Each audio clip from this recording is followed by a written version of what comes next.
Sharon, thank you so much for inviting me to your favourite new bar, the Yes. Ritz in Tramore. Thank you very much for having me, and thanks for coming. Welcome to the sunny southeast, Tramore, County Waterford in Ireland. This is my new local pub. It's just down the road from my house, and it actually, if you see, it used to be a fisherman's cottage.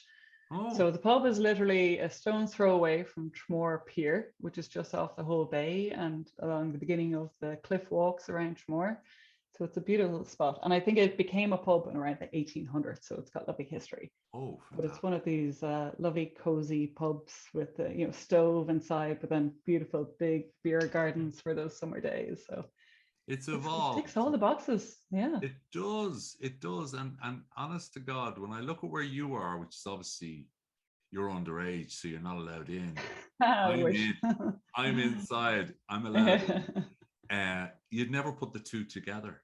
Yeah, no, it's very different. And as I said, like the beer garden is a kind of different, more modern vibe than, it's got all the picnic benches and the fairy lights around, beautiful mature trees around it.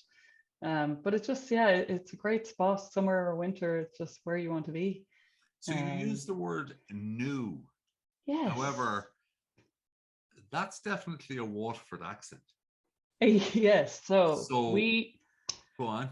Yeah, myself and my husband are from Tramore originally, but I moved up to Dublin to go to college and I never left. And my husband eventually, when he became a husband, came to Dublin as well. But during the pandemic, we were one of the many families that said, hang on a minute, what are we doing? We kind of just thought, what do we want from family life? We've two young daughters. And I think it was August 2020, we were down here for 2 weeks and we said, you know what, that's it. Let's do it. Let's put the house up on the market and leave. So by January 2021, the house was sold. We were leaving Stillorgan is where we lived, and we had a beautiful house there, lovely neighbors, everything. We loved it. But you know what, when it came down to what did we really want from life, we wanted to be close to family.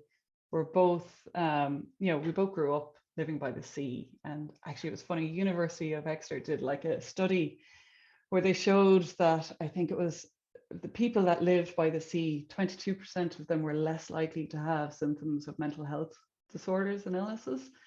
And I definitely get that. It's something that I've done over the last year, like even doing walking meetings with work, going by the sea, it just relieves the stress. There's nothing quite like it at all. So we haven't looked back. Now, mind you, it was New Year's Day where we were supposed to leave and we woke up, the van was packed, ready to go. And my 4-year-old had chickenpox, so we ended up delaying a week. So we got off to a rough start, but since then we haven't looked back. It worked out well. Well, listen, wouldn't business be so much easier without people, and family life would be so much easier without the kids? But listen, that's the deck we get dealt. So listen, that's great. You are that relocation group, because Absolutely. I think what will happen over the next, it's an unfurling, isn't it, at the moment, post-COVID, whereas everything happened so quickly to close down. Yeah. But everything is opening up at different paces, and we're finding out more about stuff at a different pace. That's wonderful. Yeah. I must put you in touch with one of the other executive council people from Dublin who made the same decision. Maybe we should have one of those, those programs you see, they go back every year to see how it's going. Yeah, absolutely. So we'll come back in 2025 and see how you're getting on. Well, 1 year on, we're doing pretty well. But yeah, it's definitely, I suppose, one of the benefits out of a not nice situation that we all had to get through was that rapid, acceleration of digitalization, the being able to work from anywhere. It's changed how we work, but I think a lot of it for the better, That's just wonderful lovely link. So we're sitting up, we get you in on a dispensation into the bar, and we tell them that you're really over 21, and we're sitting there. What did I not know about you, or what do I not know? One thing I don't know about you in 90 seconds. So my resolution of this year was to sign up for a 3.8k kilometer swim in Limerick around the King Island, the castle there, around the island swim in Limerick. So This yeah, sounds 3.8 like kilometers. It's a bit of a, a slog. And to put it into perspective, I did used to do triathlon before kids. I haven't done them in the last 5 years. okay, But when I did, my first triathlon was about 12 years ago, and there was a 200-meter swim. right. And I literally flailed through the whole thing. Like the doggy paddle was involved to get me to the end of Okay. that. So to say now that I've signed up for a 3.8 kilometer swim, which is in aid of a great cause as well. It's the Children's Grief Centre in Limerick, which provides a lot of one-to-one support for kids that go through loss, whether it's death, divorce, separation, anything. But yeah, it's a bit of an undertaking. I haven't really admitted to everyone, but So I guess I Sharon, need to start held myself accountable now. you're now after releasing it on YouTube. Yeah. There's No turning back now, only Gary. there's only a potential 700 million people that are going to hear this. Just a Potentially. few. Yeah. So there's no coming back. This isn't sort of waking up on the 1st of January after a good night the night before and saying I'm never doing whatever again. I know, yeah. 3.7 kilometers. 3.8. Do you know what? I would nearly struggle to walk that. So to swim it, Genie Macaroo. And listen, Yeah, and you're I've going, never done that distance like ever, even within my training at the height of when I did do a lot of swimming, I wouldn't have swam wow. that.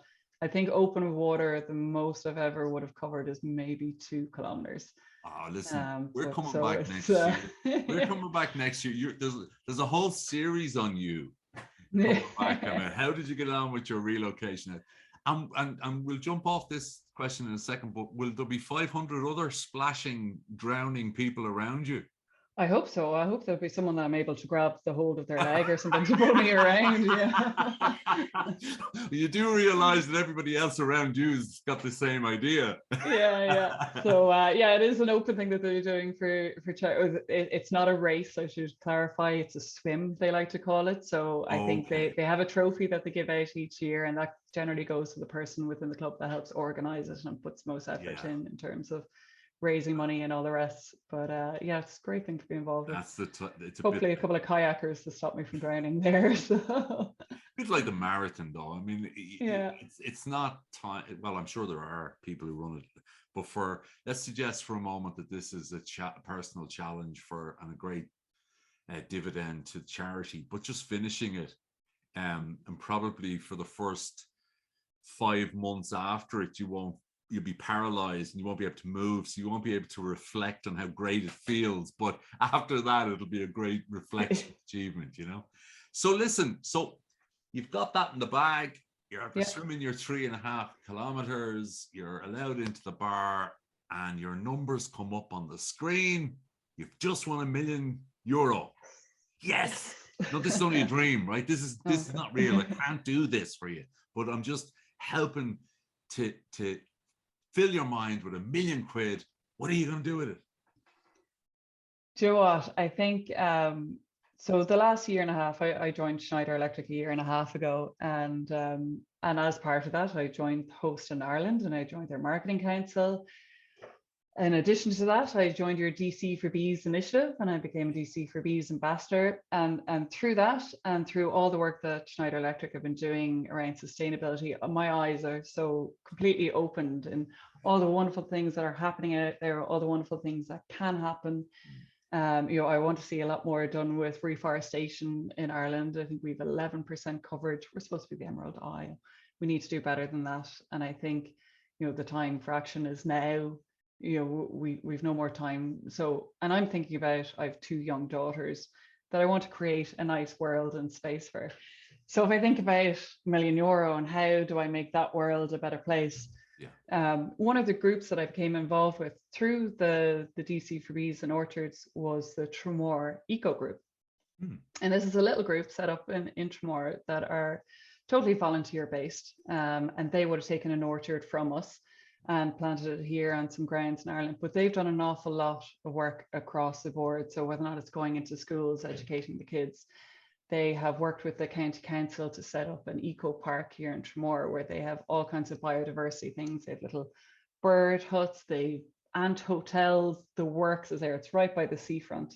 They do weekly beach cleans. They do borrow boxes at the beach. So if you're a kid and you come along, there's a little box there full of leftover buckets and shovels and all the rest to make sure that these things are being reused Oh and yeah. not going into the sea because they collect them up in the beach. They've done tremendous work. So I think if I had €1,000,000, I'd love to just pump that full of money and see what they could do, Yeah. because I think they've achieved so much with so little. It would be Yeah. fascinating to see what they could do with it. I Isn't like that that. Oh, I'd have to give a portion of it into DC for Bees as well, of course. no, of course, and we haven't paid you much for that particular plug. But isn't it one thing that we're all learning? I think through instruments like DCs for Bees or Tidy Towns or the Tremor Eco Group, is that having a collective purpose on something, anything, whether it's cleaning a beach or whatever it might be, it's actually very satisfying. Yeah. And for me, certainly, because I think I'd never been given an opportunity to do something like Yeah. that through work before. Yeah. And like, yes, it was absolutely, it was encouraging biodiversity. It was doing all those wonderful things. Yeah. But as well, it was connecting us with local communities, which was really nice. So we have, like, my kids' school and creches have taken orchards. We have Oh, the local right. Tidy Towns have taken it, the Tremor Eco Group. Yeah. Myself and Chris were up at the Trim GAA club planting trees there. It's just been so wonderful to get involved with these local communities That's the and truth. give back, and bring people together as well, which is something long needed at this point. And you find, don't you, that whilst corporates and DCs for Bees, we have a fine ability potentially to raise some money for these types of things, which is exactly what the people you're working with don't have. They have enthusiasm, knowledge, desire, but maybe fundraising is a challenge. So it's a lovely, we're finding, and Jeannie Mac, you guys have been such a great supporters. It's a lovely marriage, because afterwards they start to tell you what they need. Yeah, which is brilliant though. And that's deadly big. But I think also when you have 2 children, as you say, you have at a certain age, you're trying to teach them maybe good behaviors or learned behaviors and accepted behaviors. Whereas when you get to some of the older chaps like me, when we're stubborn, when you tell us to do something, we'll nearly do something the opposite just for the sake of it. But kids are just brilliant, and people and communities are great. So I'm glad you're getting so much out of just the visibility and the relocation. I mean, you should work for Board Fault, yeah? Yeah. You should work for the Tremor Tourism Board. You definitely should be on the Exco for Schneider on their whole biodiversity. And of course, we love having people like yourself with just youth, desire, knowledge, to be able to help us in the likes of Host in Ireland, because we're just an instrument, as you know. So Sharon, it's been short, sharp and educational. Good. I enjoyed it. I hope you enjoyed the pub. Yeah, we're going to come back again in the future, and we're going to see how you're getting on. I'm only joking. But thank you for all that you're doing. Thank you for being you, and the best of luck on everything you're doing. Great. Thank you very much for having me.